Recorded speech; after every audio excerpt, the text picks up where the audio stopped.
What seems to me to be lacking in our Western religious observances is some sort of social ritual which gives an opportunity for spiritual experience.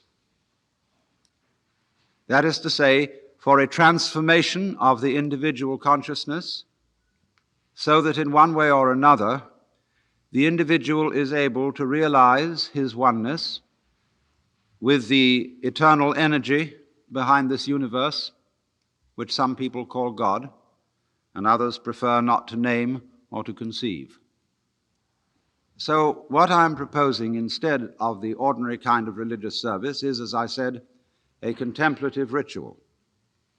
And the idea is not to have everybody shaken up and whooping around, but to bring about a state of profound peace. So therefore I should say something in a preliminary way about meditation, or contemplation, as I prefer to call it. Meditation is the act of allowing one's thoughts to cease, is stopping the agitation of thinking. Thinking is talking to yourself.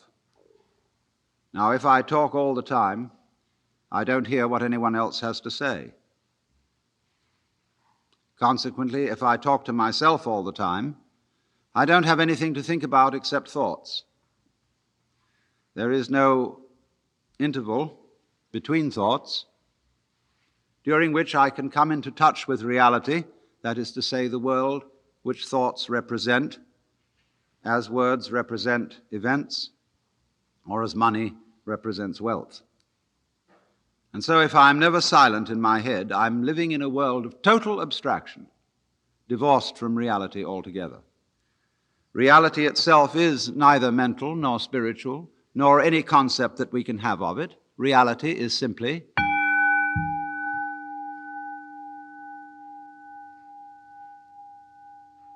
Now, therefore, to meditate, you might think that we attempt to suppress thought.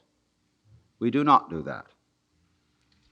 Because you cannot meditate, let me put that in a more emphatic way. You cannot meditate. You, your ego image, can only chatter. Because when it stops, it isn't there. When you are not thinking, you have no ego, because your ego is a concept. The thinker behind the thoughts, the feeler behind the feelings, and the thinker behind the thoughts is only a thought, an idea of some reference point to which all our experiences happen.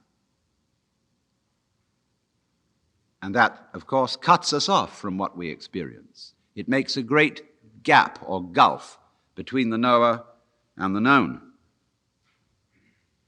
And that creates the spirit of alienation to the world from which we suffer.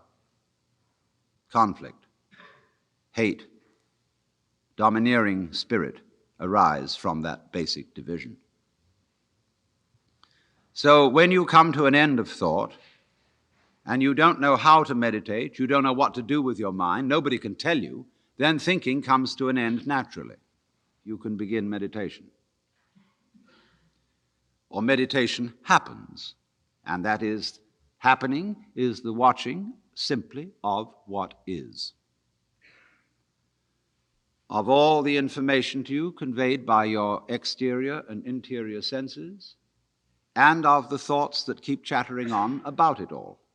You don't try to stop those thoughts, you just let them run as if they were birds twittering outside. And they will eventually get tired of themselves and stop. But don't worry about whether they do or don't.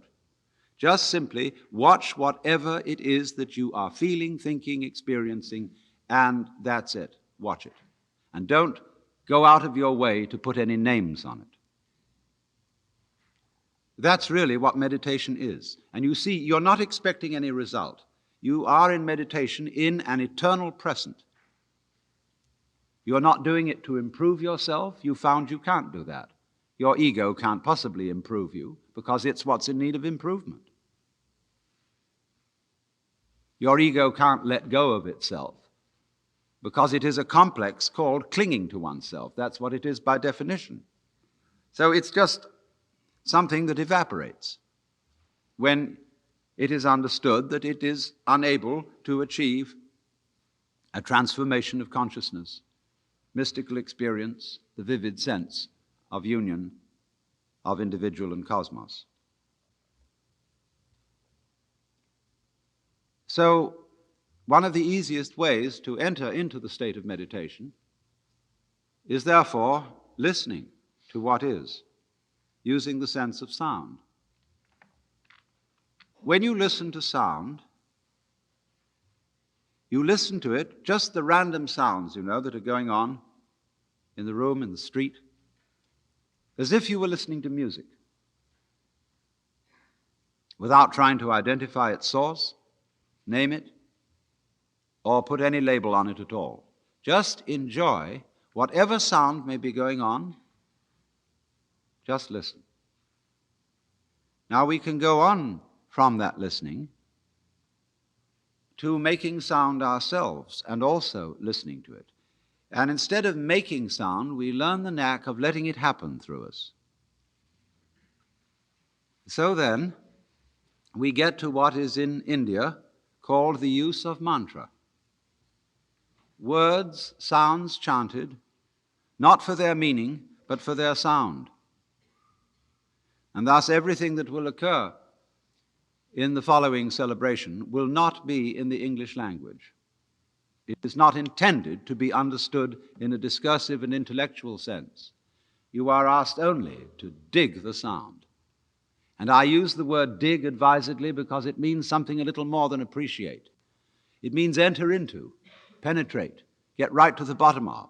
Because when you are listening to sound, and when you're letting sound hum through you, this is one of the most obvious manifestations of the energy of the universe.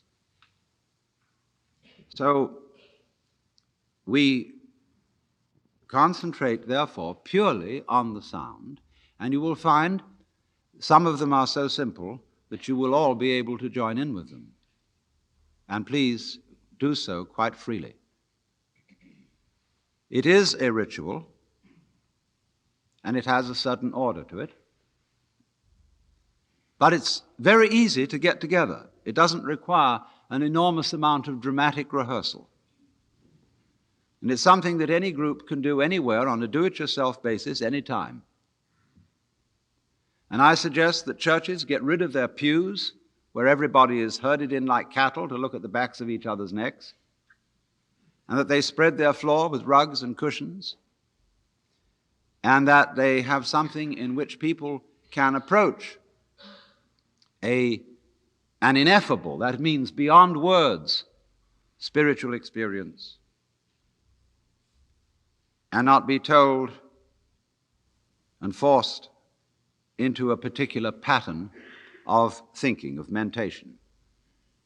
So you see, for that reason, I have only given the slightest suggestion of how one uses these mantra or the silence for meditation.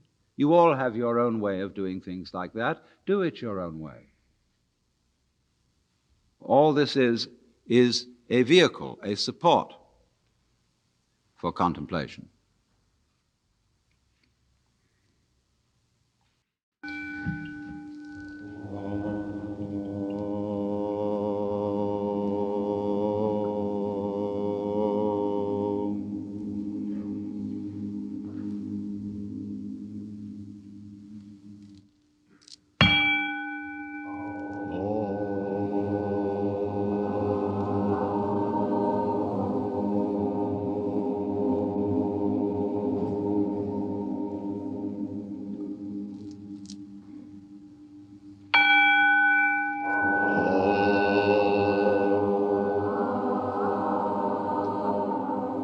Namo tassa bhagavato arahato samma sambuddhassa.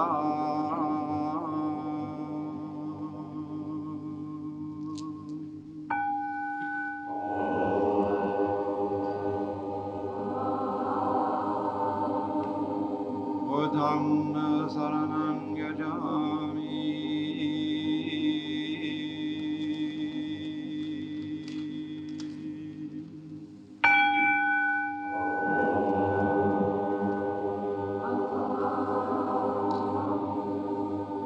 Dhammam saranam gacchami.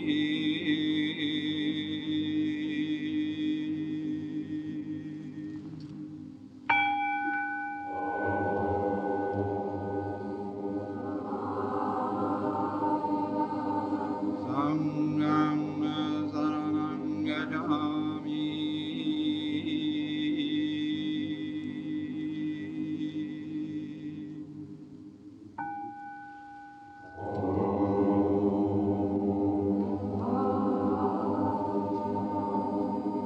Anatipata veramani sikapadam samadhiyami.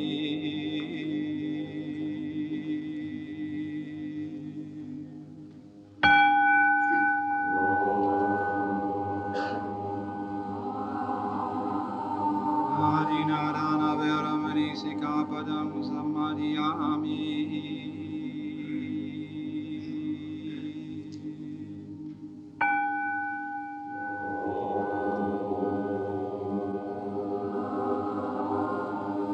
Kamesu vichara veramani sikapadam samadhiyami.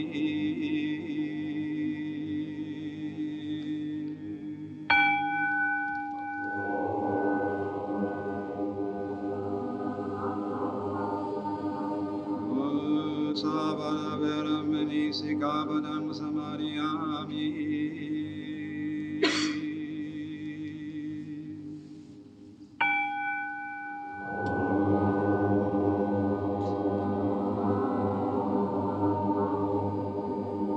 Suramirya Majapamadhatana Veramani Sikapadam Samadhiyami.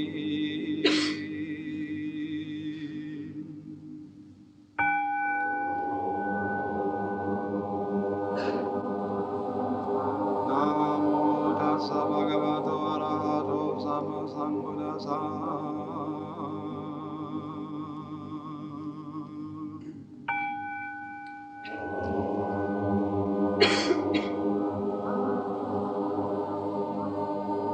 Om Mahavairokana Tathagata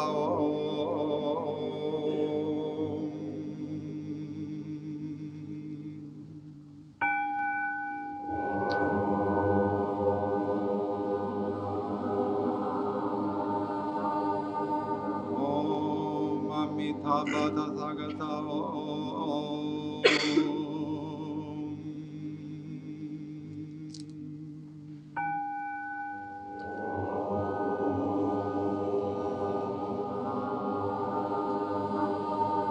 Om Aradna Sambhava Tathagata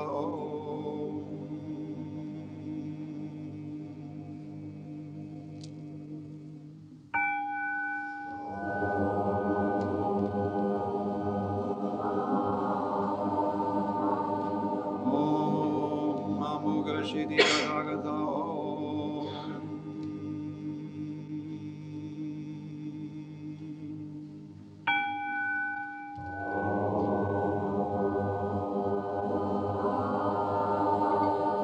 Om Akshobhya Tathagata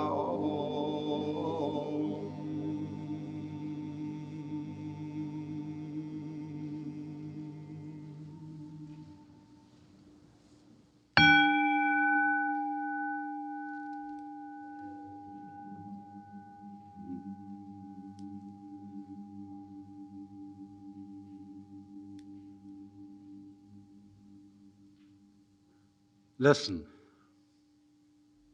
Close your eyes and go entirely into a world of sound.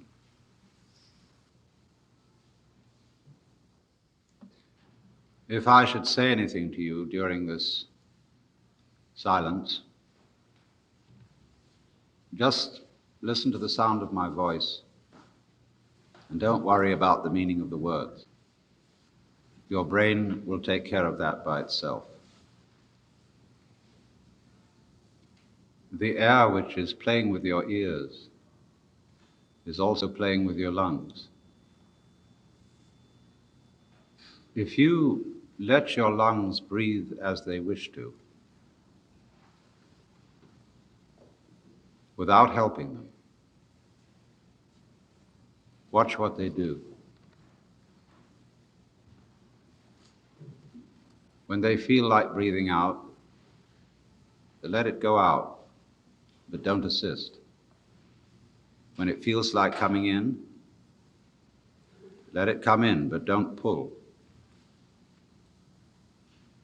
Are you breathing, or is it breathing you?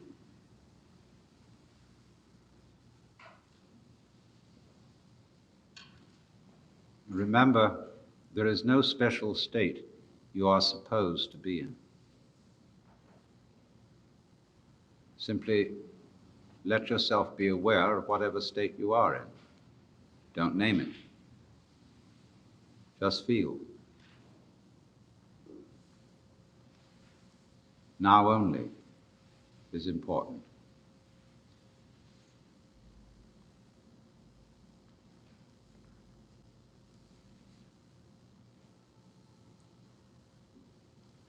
Now, would you gently allow a sound to arise in your imagination, in the ear of the mind, a sound that is pleasing to you and which you would feel natural humming. And letting your breath sort of fall out easily and naturally. Hum the sound out loud.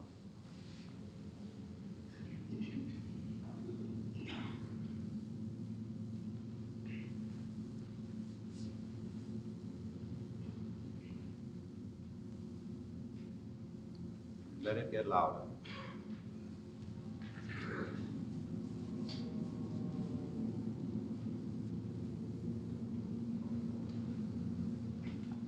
And louder.